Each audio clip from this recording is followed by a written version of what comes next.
Hi everybody, Dan Pilla here, tax litigation consultant and author of 15 books on successful methods of dealing with the IRS. I'm here today to talk to you about the Consolidated Appropriations Act. This is the massive congressional law that passed Congress on December the 27th and contained 5,593 pages. Show of hands out there, friends. How many of you read all 5,593 pages? Probably not many of you. I'm working my way through it, but it's taken me a little time. I'm getting 1,000 questions on the new recovery rebate that's part of that bill. $600 checks are going out to the American taxpayers now as a result of this Consolidated Appropriations Act. And people are asking me, what happens with that check? Is it taxable income? And in fact, friends, I've been getting this question over and over again about the $1,200 rebate checks in the spring and summer of last year as a result of the CARES Act that passed last March. And so the short answer is no, these are not taxable income. These rebates do not constitute taxable income. The rebates are treated like a prepaid tax credit. It's just like you had wage withholding on your tax return. Now let me walk you through this. I'm going to take my time and walk you through this. It's actually pretty simple, but I want to go through this a step at a time so that you understand how these new rebates work. Now, the rebates that were passed into law in December are $600 rebates per person. If you're married filing a joint tax return, you get 2 of them. So that's $1,200. In addition to that, you get another $600 for every child who's a dependent of yours under the age of 17. So if you're married with 3 kids, you're going to get $2,400 in this round of recovery rebates. That's a good deal of money, especially considering the fact that it's free money. These are tax credits. It's not taxable income. You don't report the rebates on your tax return as income, and you don't pay taxes on them. So this is very important to understand. Now, the other question that I'm getting over and over and over again is what happens if I didn't get my rebate check? If I didn't get my $1,200 check, or if I didn't get my $600 check this time around, what happens? Well, that doesn't mean you don't get the money. It just means that you got to jump through a couple of hoops to make sure you get the credit for it. And it's really easy to do this. And again, let me walk you through this very simply.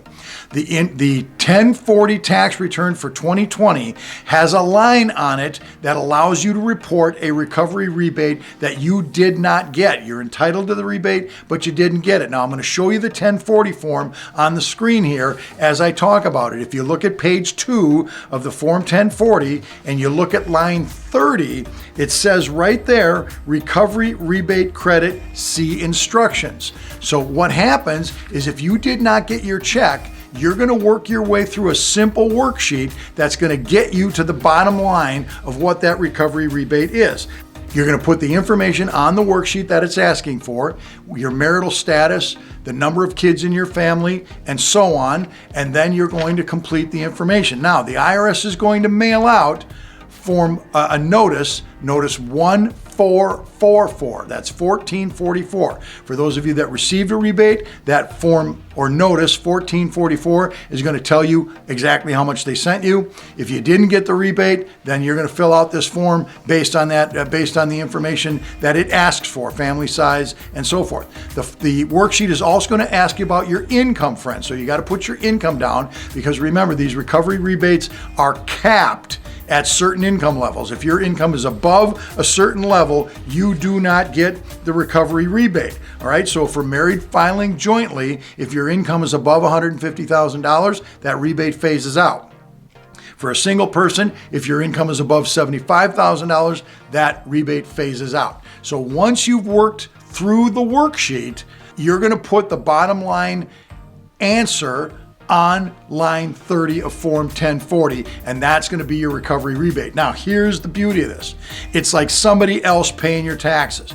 The recovery rebate works just like any other tax credit, especially the earned income tax credit. It's a refundable rebate, meaning that if your tax liability drops below 0 because of this rebate, then you're going to get money back from the IRS in the form of a refund. So it's like somebody paying your taxes. So for example, if your tax liability before the rebate is $5,000 and you're entitled to a $1,200 rebate, then you're only going to have to pay the IRS $3,800, the difference between the two.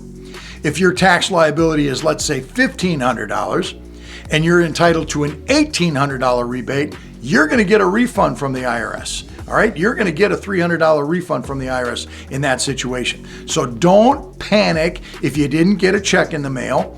You're still going to get the benefit of the recovery rebate, whether it's the $1,200 rebate that went out in the spring or this $600 rebate. Now that's going out in 2021, so that's not going to have an impact on your 2020 tax return. But we're talking about the recovery rebates that were issued before this round of new laws. So friends, if you're not sure what to do, consult a tax professional. If you don't have a tax professional that you trust, go to my website, TaxHelpOnline.com. We have links there for referrals for tax pros around the country that can help you, and of course I can help you as well. TaxHelpOnline.com. Go there now and get more information about how to save money when you're dealing with the IRS.